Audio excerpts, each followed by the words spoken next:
Kagulat World. Yumanig ang mundo ng palakasan. Sa gitna ng teritoryo ng Thailand, isang makasaysayang ginto ang itinala ng ating tennis superstar na si Alex Eala sa 33rd CA Games. Ang shock factor na yumanig sa lahat. Hindi lang basta nanalo si Alex, kundi nilamon niya ang home favorite na si Mananchaya Sawangkaew sa score na 6-1, 6-2. Sa loob ng mahigit 2 dekada, ngayon lang muling naghari ang Pilipinas sa women's singles event, dahilan upang basagin ni Alex ang 26-year gold medal drought na huling natamo noong 1999. Ito ay isang ganap na masterclass performance mula sa world-ranked number 52 player na nagpatunay na siya ang tunay na reyna ng court. Ang conflict dito ay ang matinding pressure ng pagiging tournament top seed habang kaharap ang libo-libong Thai fans sa National Tennis Development Center. Pero sa halip na panghinaan, ipinakita ni Alex ang kaniyang heroic stand at ang kaniyang tanyag na, "Let's go, Alex!" Cheer na nagbigay sa kaniya ng lakas. Ang global impact ng kaniyang panalo ay hindi matatawaran. Siya na ngayon ang ikatlong Filipina sa kasaysayan na nakakuha ng gintong ito, kasama ang mga legends na sina Pia Tamayo at Maricris Fernandez. Higit sa medalya, ang kanyang pagiging authentic at mapagkumbaba ang tunay na humalina sa puso ng marami, lalo na nang ipinta niya ang watot ng Pilipinas sa kanyang mukha sa kanyang winning moment. Ito ang tunay na Pinoy pride. Mula sa pagiging flag bearer hanggang sa pagiging gold medalist, pinatunayan ni Alex na siya ay gawa sa ginto.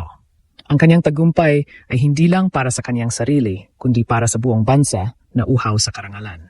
Ngayong naabot na niya ang rurok ng SCA Games, ang buong mundo ay nakatingin na sa kanyang susunod na misyon, ang 2028 LA Olympics. Ano nga ba ang sikretong armas ni Alex na nagpabagsak sa pambato ng Thailand sa loob lang ng 2 sets? At paano nga ba binago ng kanyang golden attitude ang buong Philippine national team?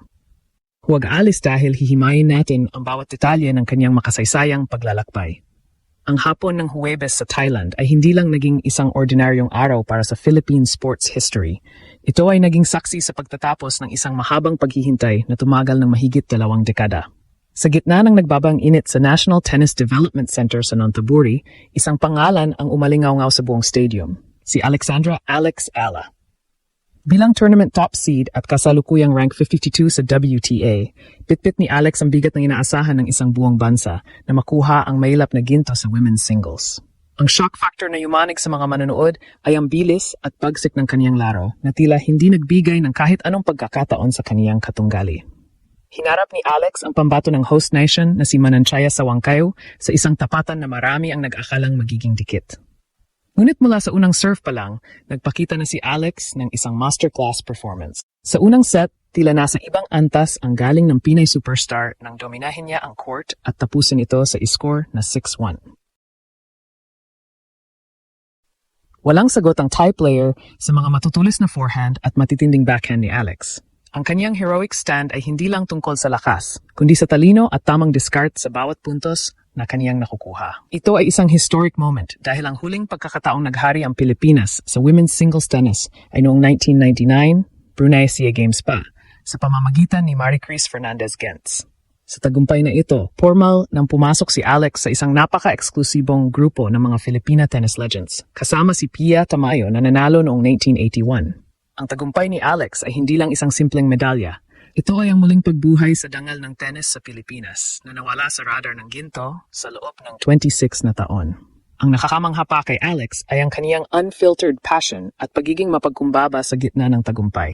Sa bawat puntos, kaniyang isinisigaw ang kaniyang pamosong, "Let's go, Alex! Let's go!"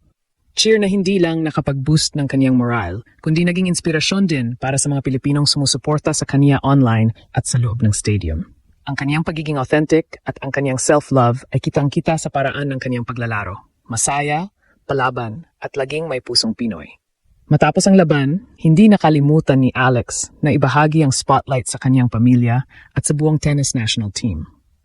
Ang kaniyang bond sa kaniyang mga magulang na laging nasa gilid ng court ay isang paalala na sa likod ng bawat dakilang atleta ay ang suporta ng mga mahal sa buhay.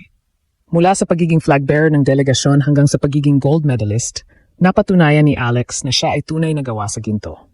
Ang kaniyang tagumpay ay isang malakas na mensahe na ang Philippine tennis ay narito na at handang sumakop sa world stage. Paano nga ba napanatili ni Alex ang kaniyang focus sa ikalawang set sa kabila ng hiyawan ng home crowd? At ano ang naging emosyonal na tagpo nang matapos ang huling point na nagselyo sa kaniyang kasaysayan?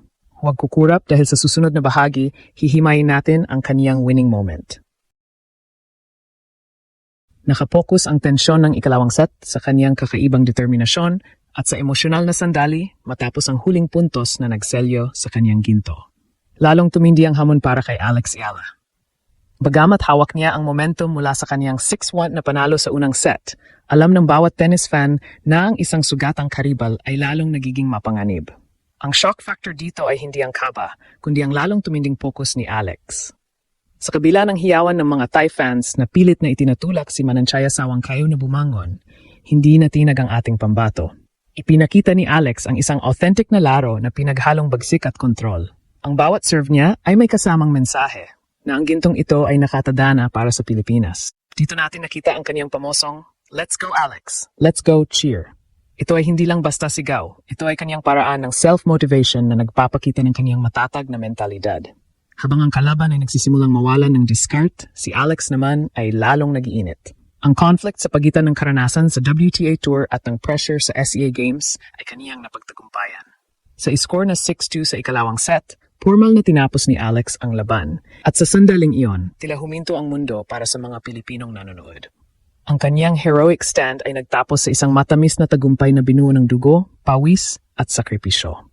Ang pinaka-emosyonal na bahagi ng kanyang tagumpay ay nang mag-alay siya ng oras para sa kanyang pamilya. Ang mga larawan ni Alex kasamang kanyang mga magulang matapos ang match ay mabilis na nag-viral dahil sa tindi ng pagmamahal at suporta na kanyang natanggap. Ngunit ang mas nagpahanga sa lahat ay ang kaniyang pagiging mapagkumbaba. Sa halip na solohin ang karangalan, pinili ni Alex na ibahagi ang spotlight sa kaniyang mga kasamahan sa national team. Pinatunayan niya na ang tagumpay ng isa ay tagumpay ng lahat.